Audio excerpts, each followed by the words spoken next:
Kata Aristoteles, orang yang retorikanya tinggi, dia punya 4 kemampuan.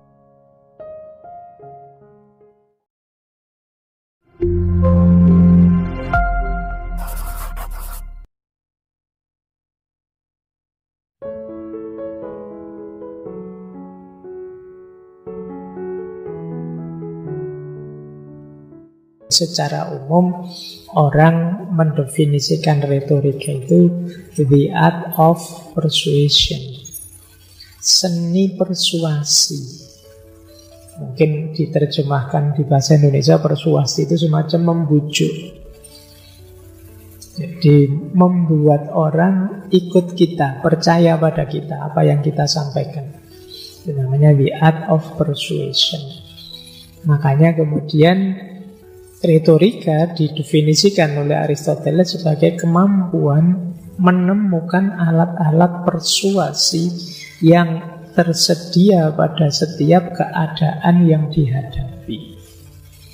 Jadi orang retorikanya tinggi itu berarti apa? Orang yang pintar menemukan alat persuasi yang tepat. Oh, kalau dengan circle ini saya santai saja sambil cengenges masuk mereka. Tapi kalau circle yang ini, oh ini anaknya sudah cengenges.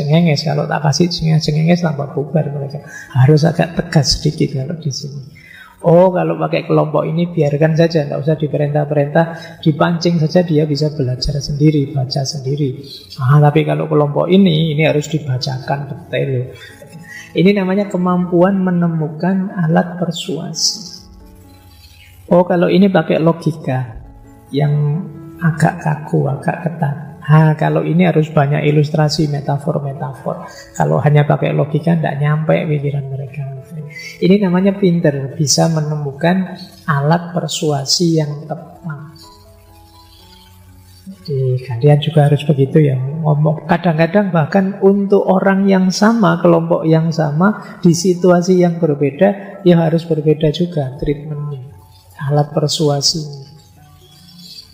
Oh, kalau ini ceramah pasnya. Oh, kalau lagi situasi itu ya diskusi lah.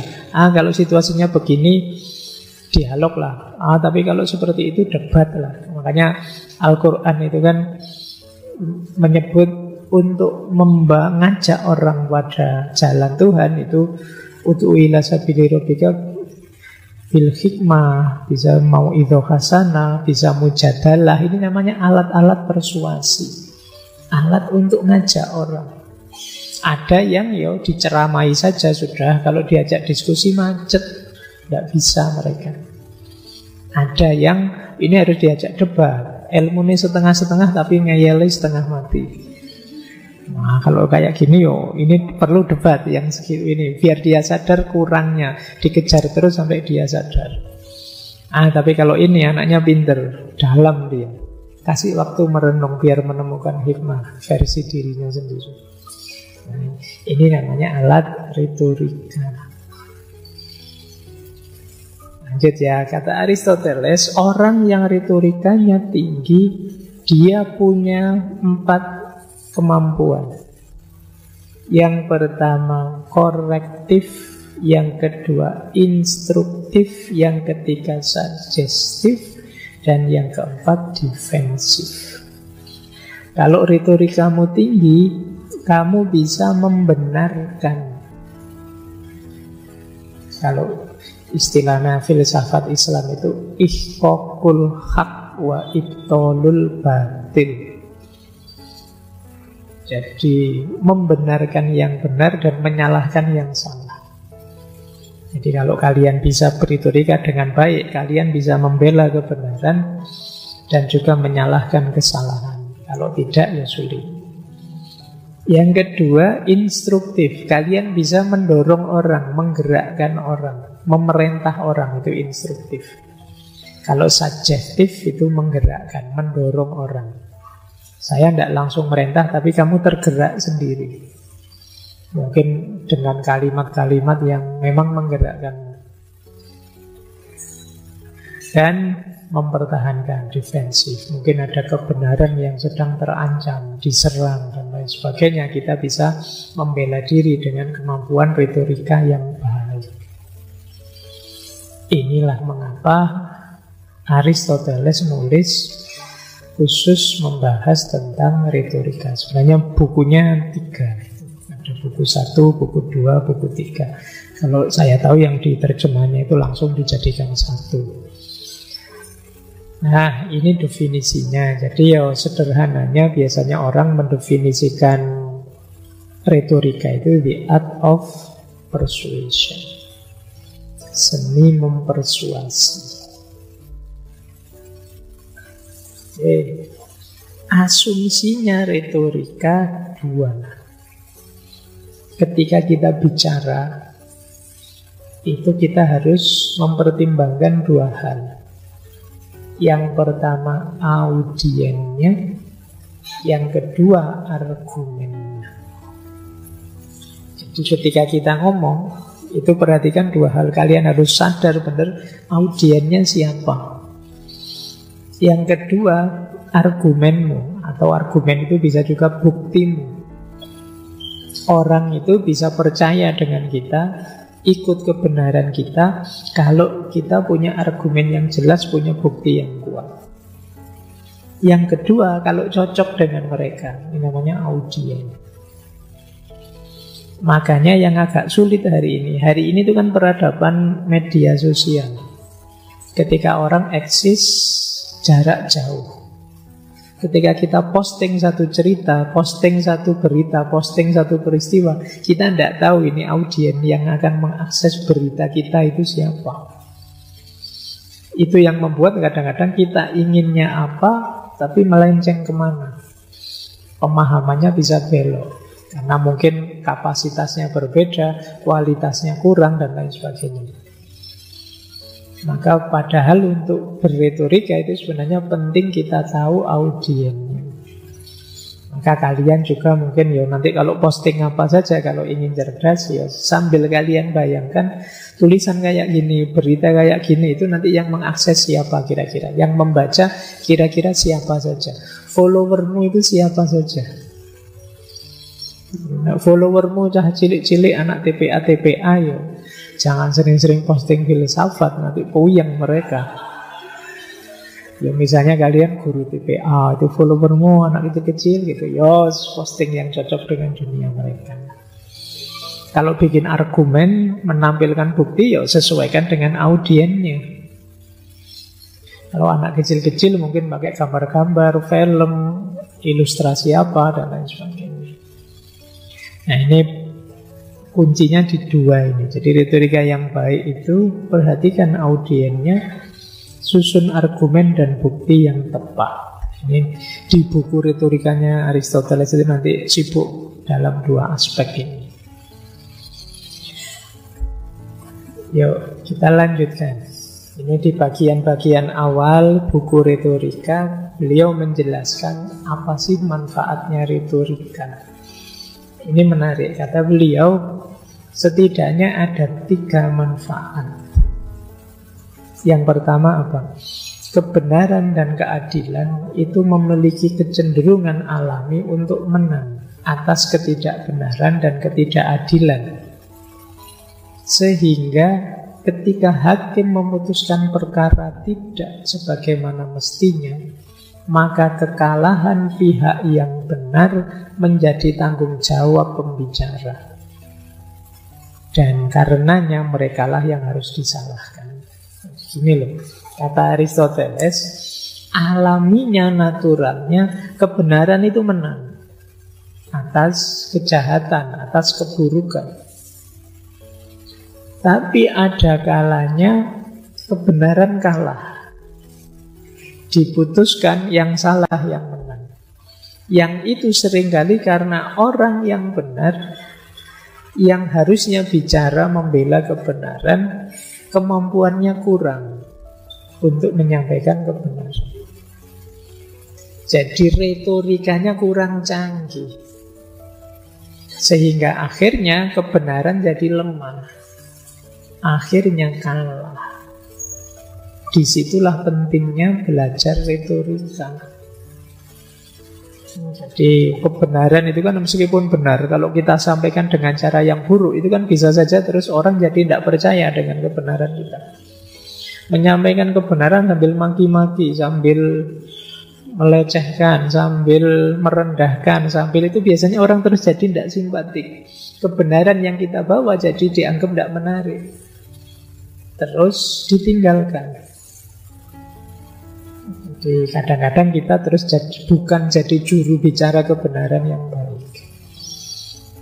Disitulah pentingnya kita belajar retorika, kata Aristoteles.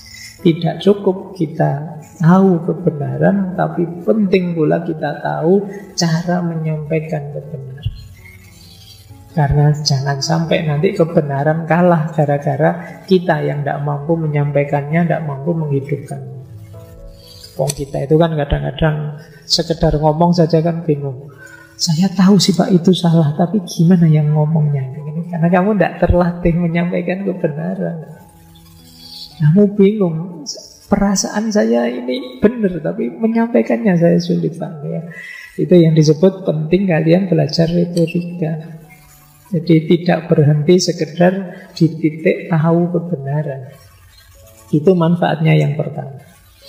Yang kedua, kata Aristoteles, di hadapan audien tertentu, pengetahuan yang kita miliki bukan jaminan untuk membuat mereka yakin terhadap yang kita katakan.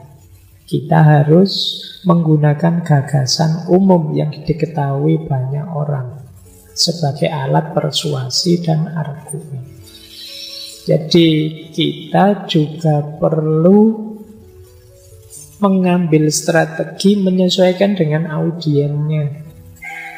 Yang ini penting dalam ilmu retorika, karena pengetahuan saja, sekualitas apapun ide gagasan kita, kalau tidak nyambung dengan audiennya, ya tidak ada gunanya. Gitu.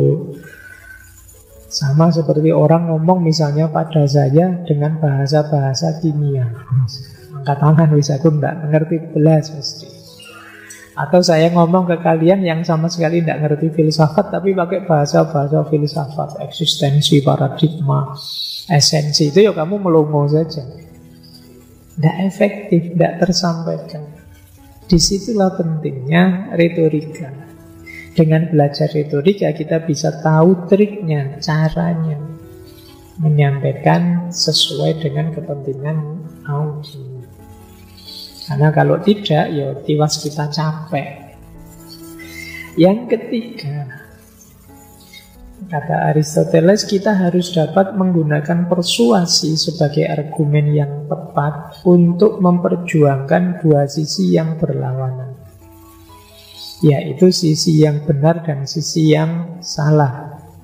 Bukan berarti kita nanti menggunakan dua-duanya, kata Aristoteles. Ya tentu saja kita tidak akan milih yang salah, tapi kita juga harus menguasai yang salah. Dalam rangka apa? Kalau nanti lawan argumen kita menampilkan yang salah atau dengan tidak jujur, kita bisa mengcounternya. Nah, kalau yang ketiga ini untuk kepentingan debat. Dalam perdebatan, ya kita harus menguasai masalah secara dalam, baik yang benar maupun yang salah, sehingga kalau pihak sana ngomong yang salah atau memanipulasi atau bohong, kita bisa mengcounternya.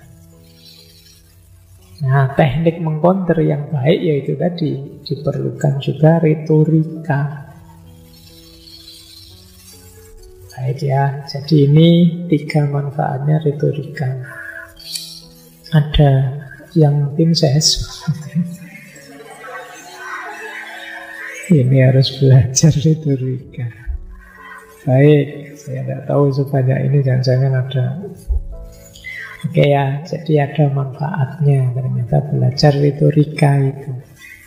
Tapi ya semoga tidak sofis ya teman-teman, yang tidak kita punya tujuan moral yang jelas, biar tidak seperti orang sofis. Nanti kemudian Sokrates juga memperjelas lagi ya. Beliau itu punya istilah dialektika. Kata beliau, retorika itu setara dengan dialektika. Jadi dialektika kalau di zaman Sokrates masih belum sedalam era Hegel. Dialektika itu ya upaya kita menemukan kebenaran. Model dialektis paling awal sebagaimana dilakukan oleh Sokrates. Sokrates itu kan ketika mengejar mencari kebenaran, bertanya lagi, sampai kemudian ada jawaban-jawaban dan terus disimpulkan. Ini model dialektis. Jadi dialektika kalau di zamannya Aristoteles lebih pada pencarian kebenaran secara umum. Itu dialektika. Nah, tandingannya dialektika itu retorika. Makanya kata Aristoteles, retorika is the counterpart of dialektik. Retorika itu padanannya dialektika. Jadi yang satu mencari kebenaran, yang satu menyampaikan atau menunjukkan kebenaran yang sudah ditemukan.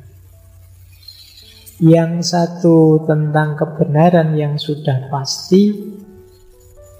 Kalau retorika tentang hal yang mungkin. Yang mungkin itu maksudnya apa? Kebenaran yang pasti tadi kan masih mungkin diterima dan mungkin ditolak oleh orang lain. Jadi dia berhubungan dengan kemungkinan. Kalau dialektika berhubungan dengan kepastian.